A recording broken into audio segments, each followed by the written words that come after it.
So my good time away from really putting out ideas so often has basically made me rethink a lot of the things that relate to cryptos and how to analyze these charts. And I have come up with a better solution for my members, which basically allows them to basically put these coins into categories. Um, the categories being that basically all cryptos are not running to the same pattern. Um, and there are two camps, if you can guess what they are. Um, so this particular pattern now has changed because of the categorization of XLM. Now, due to the categorization of XLM, it has allowed me to basically review a few things, and those things do make sense enough for me to say that yes, we are expecting a bull market with prices unable to go below the 2020 low.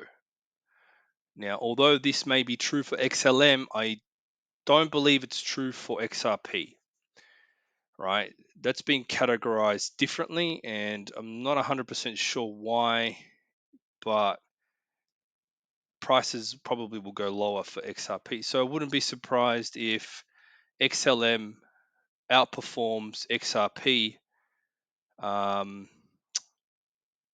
at least during this time. Okay, it's definitely only just during this time, during this low bottoming stage. Um, but moving forward, that could obviously change. So don't quote me on anything here regards to the correlation between the two. But they definitely are not that correlated when you understand what I'm talking about, the categorization of these different markets now, or different cryptos, sorry.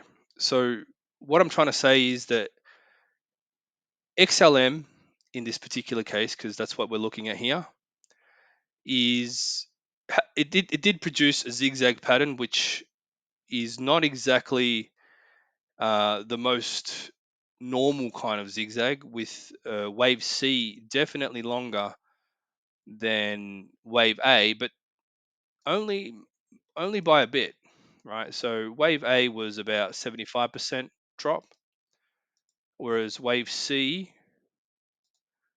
was 83%. So, another 8% roughly.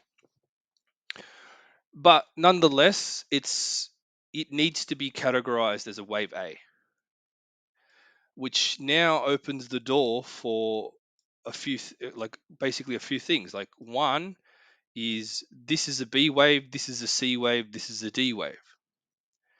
So whenever you get that chop at the lows, this is one of those times where you're going to see chop at the lows. Now, in total, it might look like a 5 wave move because you got 1, 2, 3 correction for 4 potentially, and then 5. Like, to the naked eye or to the person who doesn't really understand what I do, because like this wave didn't even go into the price territory of the first wave A of wave A. So technically, you could probably think, oh, okay, this is a 5 wave move to some extent, right? But the truth is that it's just a corrective pattern that is preparing for XLM to go higher. Now, this is only because of the latest findings that I'm able to say this, because I wouldn't agree with this originally, but there's a it's complex. I'm not going to get into it here. Um, if you want to learn more about AriasWave, that's opportunity might be coming soon. So we're looking at a wave E unfolding now. Okay, so what kind of wave E could possibly unfold now? Well, I believe it's going to be one of the weak type 2 5 wave move. All right, so zigzag down, correction, zigzag down, correction, zigzag down. Right, so you probably end up looking something A little bit like zigzag down, correction, zigzag down, something like that. Okay, that's why I say it might look like a like a like a 5-wave move in total, right? But it's not guaranteed. This is just an idea, but I do believe that it will go down to roughly mid next year. This is something that I've seen across the charts. It's this general thing that suggests mid next year before bull run. So it may not be true. It may go longer, right? It might even create this, cup formation, inverted head and shoulders like we've seen recently, which failed miserably, right? If you haven't seen that one, it's this one here, which probably some people thought, oh wow, we're about to go up, and then boom, fail, right? Patterns don't always work out. That's the first thing you should know about the waves is that patterns, they've got to have a good reason for working out. That's why I don't really break a sweat when I see crazy moves, because if you've only seen part of a correction, then chances are that it's just a fake out, or it's just some kind of move that doesn't make sense.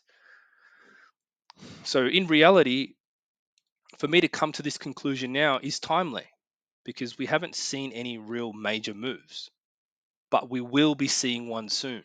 That's where I want to be ahead of the curve, ahead of other people, in putting out a video that's going to sort of get you ready for that, right?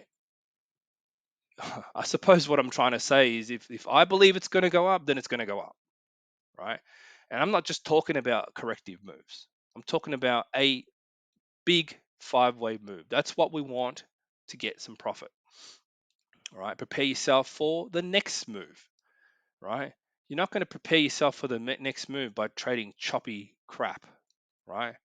So if I ever said to trade something, I believed it was going to be a 5-wave move, a big one. But if it didn't turn out to be, well, shit happens, right? So now we're preparing to trade a 5-wave move. So what are we going to do? We're going to prepare, wait to see this pattern, and then get ready to pull the trigger. Okay, because I did tell you back at some point, back in end of 2021, that this is going to go lower. I did think it was going to go higher, but then a lot of stuff started to come together that basically said, hang on a minute, this is the opposite direction. This is down, right? Right. So if you look at this move here, it turned out to be A, B, C, D, E, right? And then you look at it from the other perspective, is A, B, C, D, E. You get me? It's the fractal nature of the markets that make me make decisions, right? It's the only way I'm going to make a decision. If I don't see the complete pattern, I don't believe it. I don't believe it's possible. I don't believe it's going to happen. And I don't believe in suddenly jumping whenever my emotions tell me, because I see a big green candle or something, right? That's like a dog chasing an ambulance. Like, it's pointless. So let's just basically leave it at that for now.